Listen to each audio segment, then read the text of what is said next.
Walk with the wise, and you'll become wise. Walk with fools, and you will suffer harm.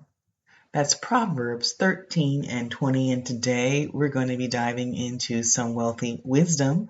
I'm Karen Pina, your Wealthy Weekend host. So let's jump into this one. All right, so I know that there is one thing that you have not considered when it comes to making money in your business. On July 22nd, I received an email from Glassdoor. The headline says, Better Together. Glassdoor is now a part of Indeed. Whoa, that sounds like scripture to me.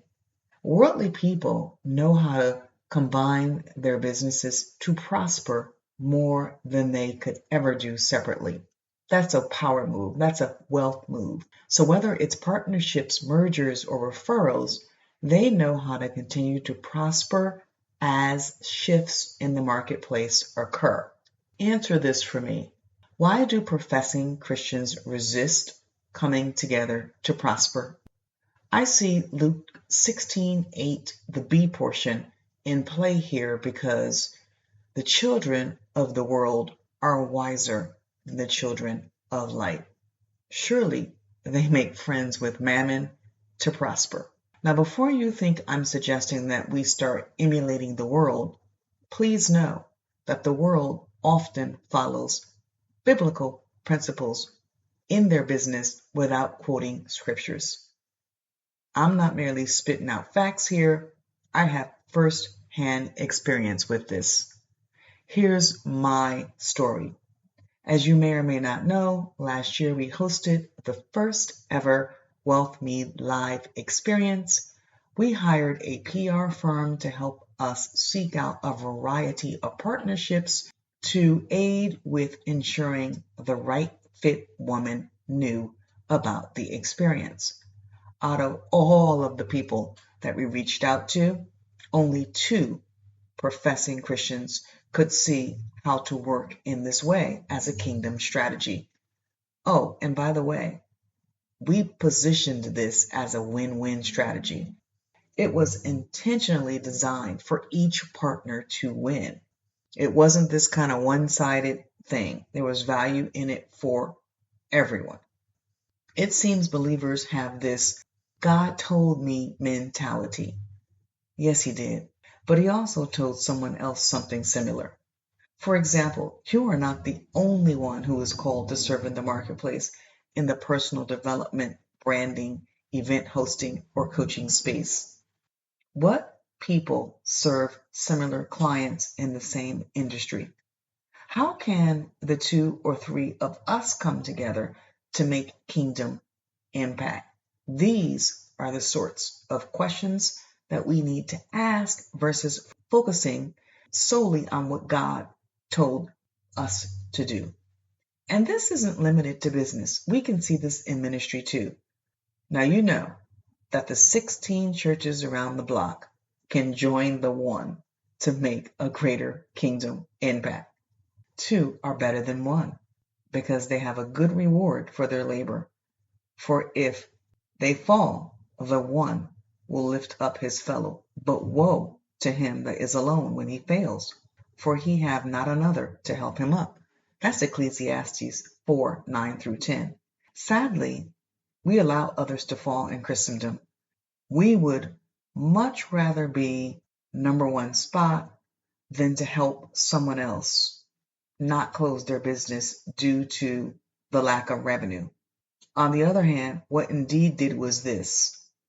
We're in the number 1 job search spot. How can we combine our services with Glassdoor in a way that amplifies career growth? They did not allow Glassdoor to fall. No, they helped them up. And if you're struggling in business right now and the revenue is lower than it used to be due to the constant market shifts, ask not, what can I do to make more money? Instead, ask, who can I partner with in some way to see financial increase in this business? Now, I know that ultimately the Godhead of glory is our partner. However, he can work through some people, not all, some. And this is what I'm doing. Feel free to borrow a page from my book. Here's the thing though. I'm asking God this question because He knows who will make a great partner for what He's calling me to do. I want to leave you with this blessing. Beloved, I would that you would prosper and be in good health, even as your soul prospers. That's 3 John 1:2. And that's what He is all about when it comes to business, us prospering, not just in our business, but in our soul, in our mind, in our will, in our emotions, in how we think about business and how we approach business. So I have a couple of announcements. I hope that you have been blessed by this. If you've been watching us and you know that you are a mature woman between 40 and 50 years old and you're looking to learn how to create wealth using biblical principles, comment me. If you know someone who fits this description, send this video to them. The wait list is open right now for the only event that cultivates a woman's $1 million spirit. And we'll be sure to get you the link to reserve your spot on the list. Next announcement is that hubby and I are celebrating our wedding anniversary coming up September, October. That's right, we're taking a whole month off. And boy, do we need it. We have been running and building for the kingdom, advancing the kingdom for many, many, many years. And this last year, we have been on a fast track. So with that being said, there will be no Wealthy Weekend videos during this time. We are being led as to when to resume. Hey, it may start in November, it may start in January 2027. We're not sure. We're going to be led, which is what we always do. And if you're thinking, whoa, I was just getting into the stride of these, well, hey, there is plenty here. There are over 480 some odd videos on this channel. Did you know that? Go check some out. The other way that you can stay connected is we have our Glory School community. To join the community is free. Courses cost, but there are 48 courses there. Take one or two. On our Topad site, you can pick up all sorts of resources, including our latest release, Leadership Fitness, Experiencing Fullness in the Temple. That's right, so that you can walk in 3 John 1 and 2 prosperity. And we have tons of books out on Amazon, and we have all sorts of things. All the links are right there in our channel bio to help cultivate your $1 million spirit. All right, see you real soon. Blessings.